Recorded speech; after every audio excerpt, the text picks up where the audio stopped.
अस्सलाम वालेकुम। आज इंग्लैंड और न्यूजीलैंड का मैच है। ये हमारी पाकिस्तान टीम के लिए क्यों इतना ज़रूरी इसको देखना, या इनकी सूरत हाल क्या होनी चाहिए जिससे पाकिस्तान टीम को इसका फ़ायदा हो।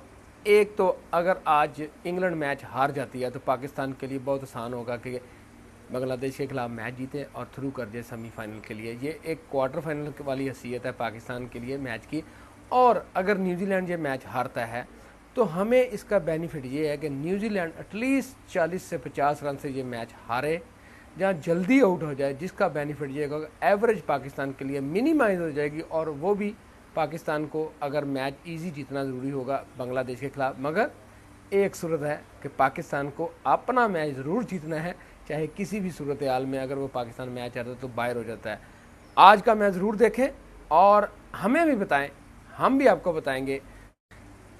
अस्सलाम वालेकुम। आज इंग्लैंड और न्यूजीलैंड का मैच है। ये हमारी पाकिस्तान टीम के लिए क्यों इतना ज़रूरी इसको देखना, या इनकी सूरत हाल क्या होनी चाहिए जिससे पाकिस्तान टीम को इसका फ़ायदा हो। एक तो अगर आज इंग्लैंड मैच हार जाती है तो पाकिस्तान के लिए बहुत आसान होगा कि बांग्लादेश के खिलाफ मैच जीते और थ्रू कर जाए सेमीफाइनल के लिए। ये एक क्वार्टर फाइनल वाली हैसियत है पाकिस्तान के लिए मैच की।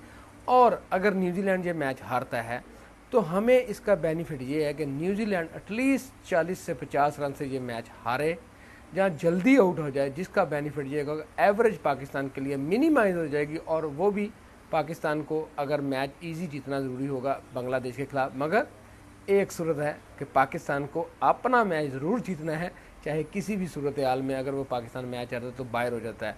आज का मैच ज़रूर देखें और हमें भी बताएं, हम भी आपको बताएंगे।